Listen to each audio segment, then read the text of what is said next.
Spirituality is broad. When you ask someone what they do for spiritual growth, someone will tell you that they meditate, or another person might tell you that they read the Bible or pray, and someone else might say that I'm into tarot card reading, crystal, or even like law of attraction. And you'll be like, huh?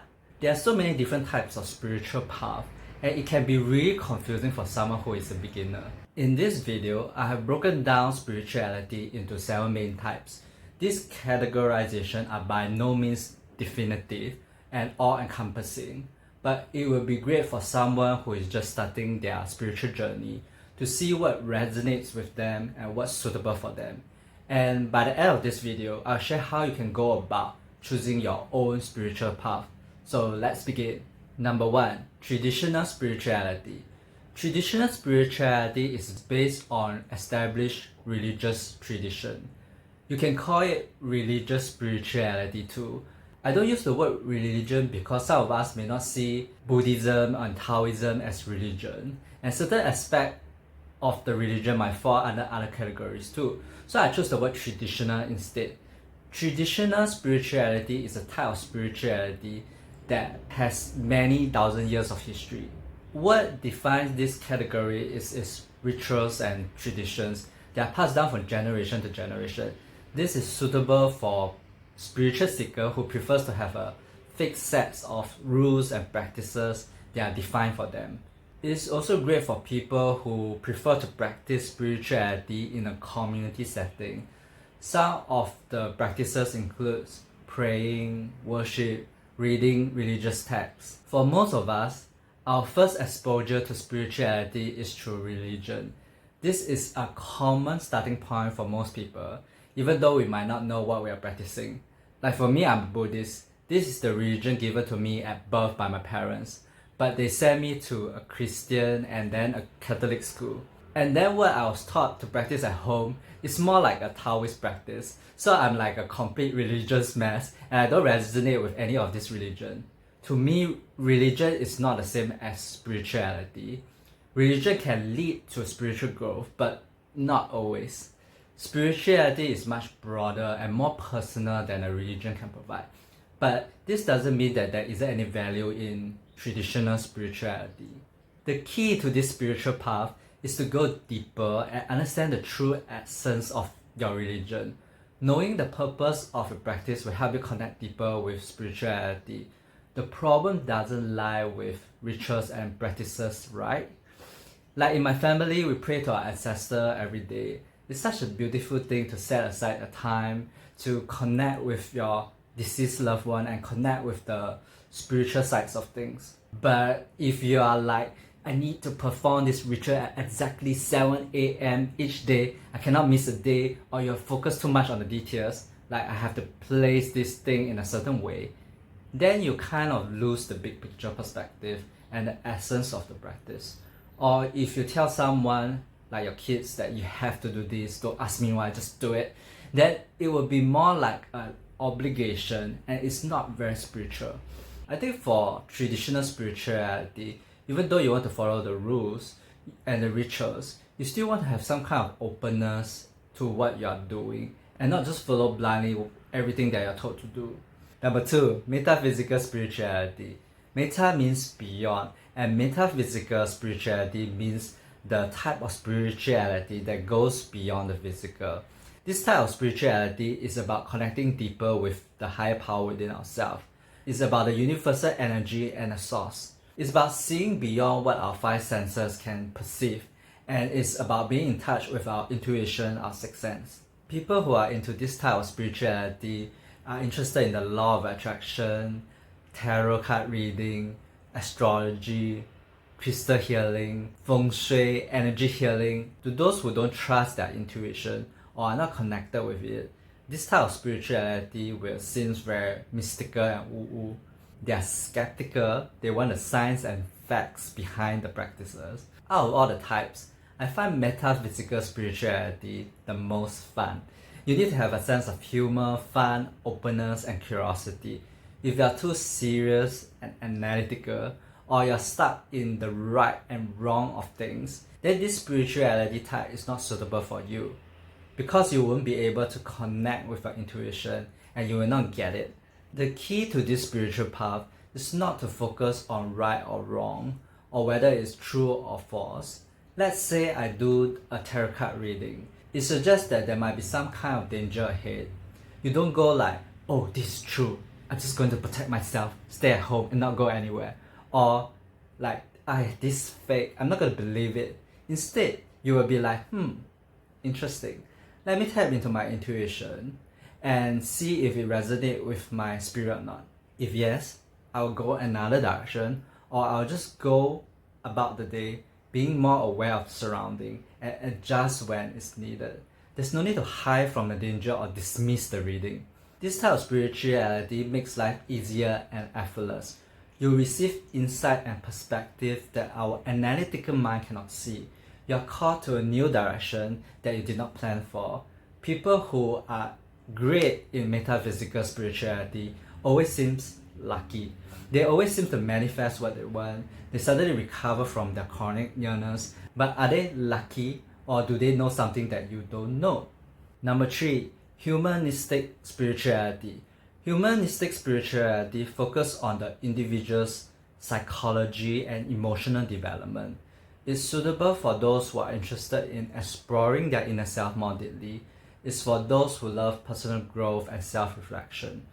So how this leads to spiritual growth is when you peel off layers and layers of emotional wounds and trauma.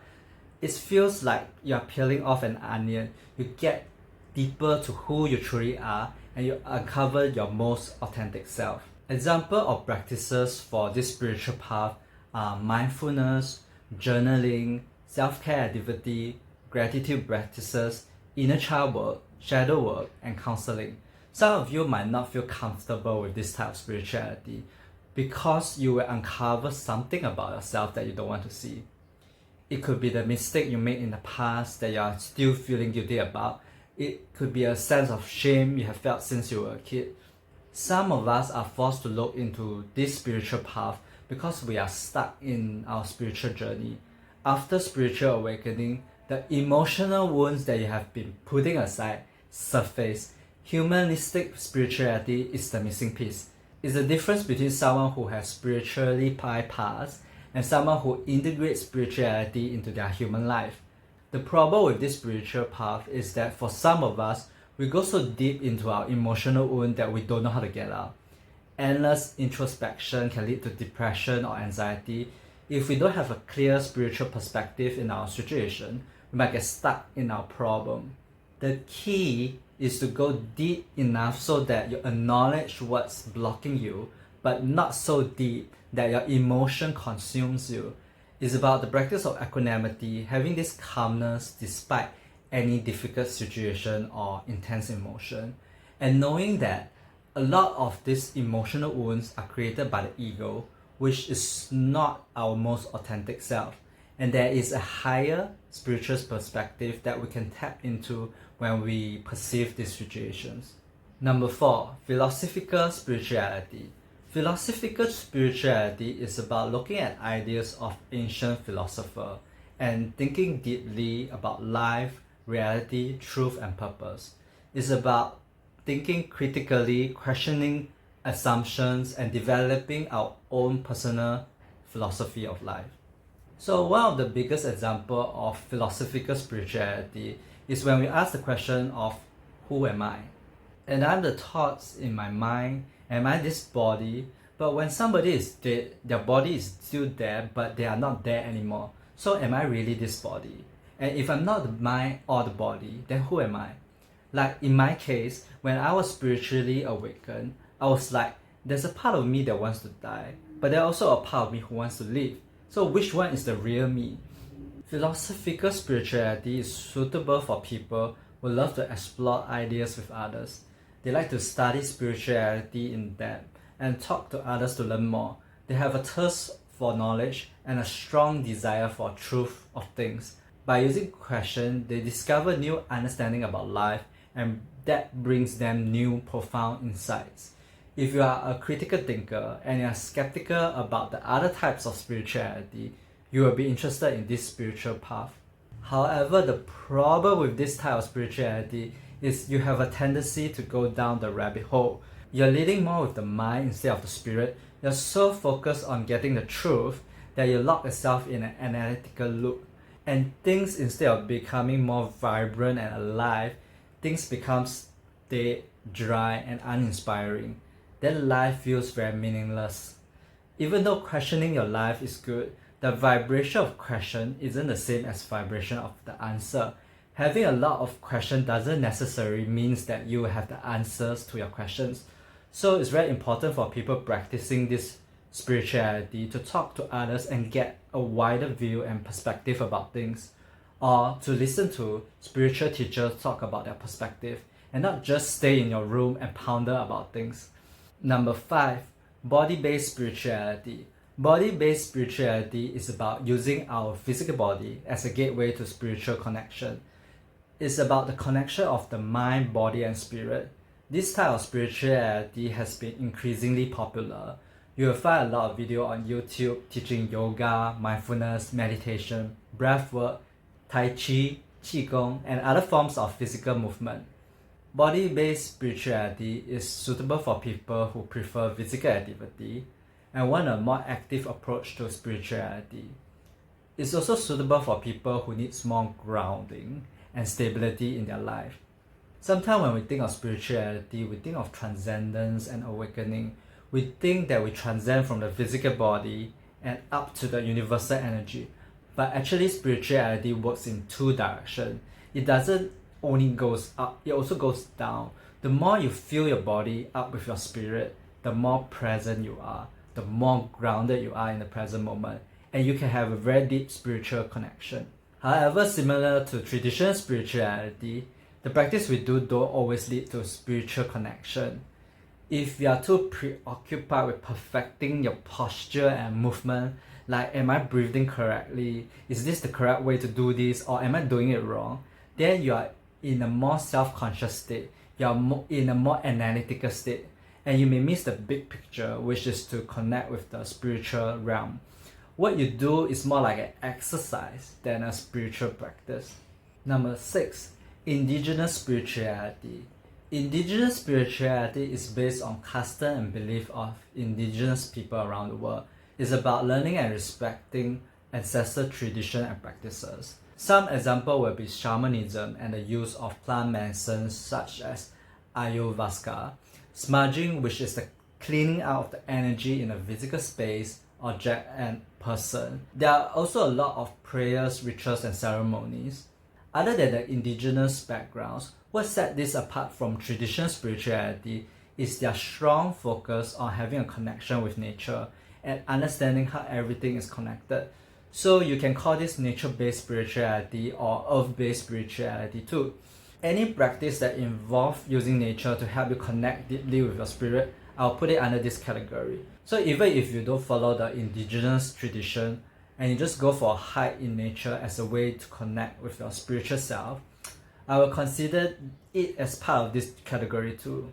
Indigenous spirituality is suitable for someone who loves nature, someone who wants to connect more deeply with their ancestral roots and learn how they are connected to their ancestor, or someone who is interested in learning more about tribal culture and wisdom.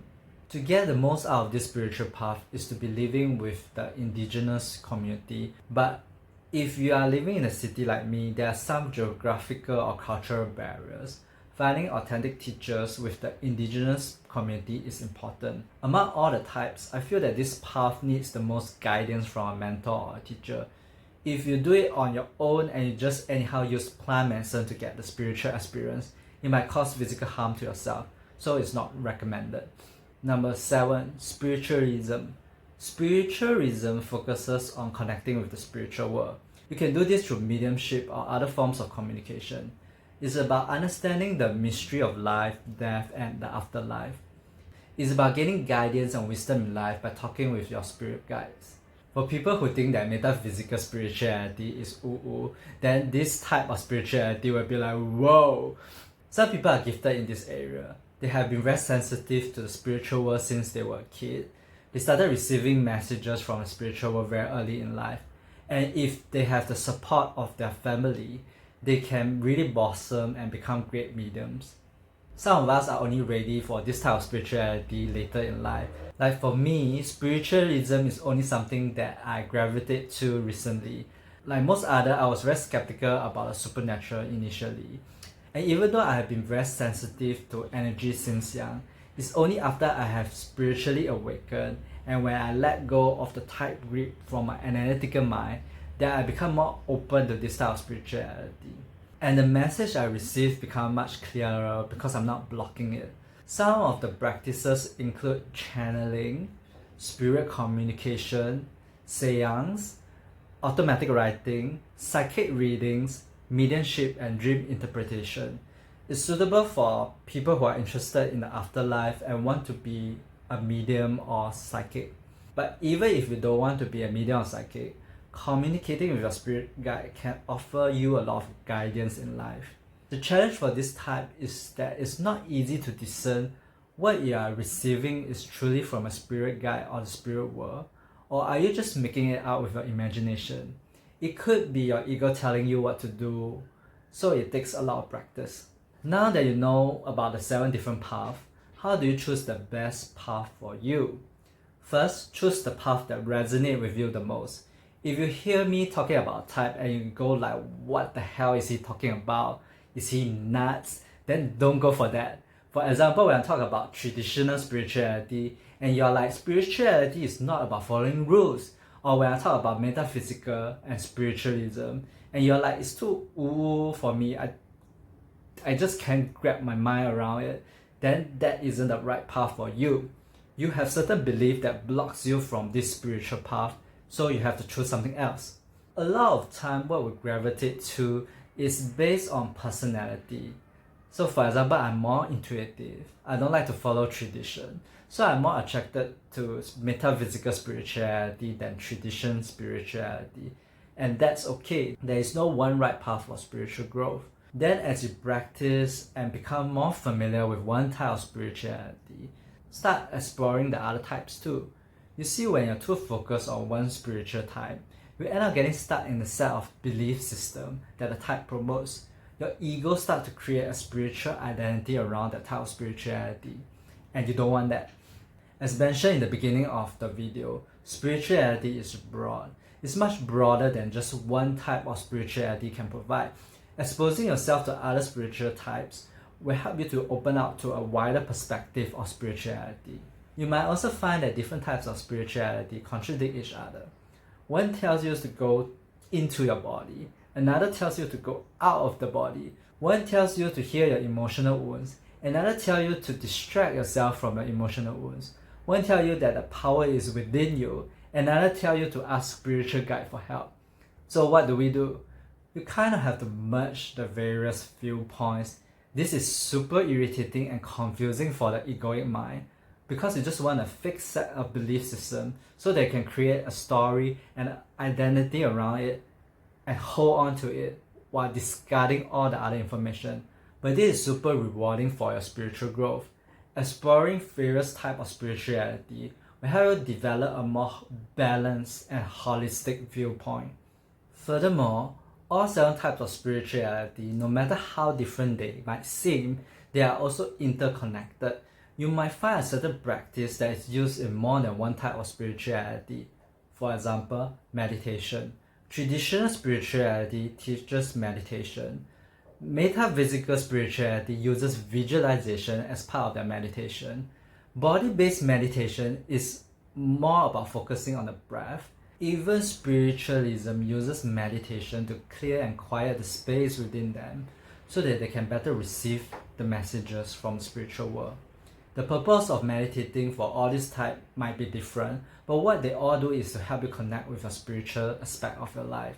This channel is mostly about metaphysical and humanistic spirituality, with maybe a tinge of spiritualism, philosophical and body-based spirituality thrown into it sometimes. If you want to be more intuitive, or if you need help to navigate your emotional wounds so that you can be more connected with your spiritual self, subscribe to the channel here.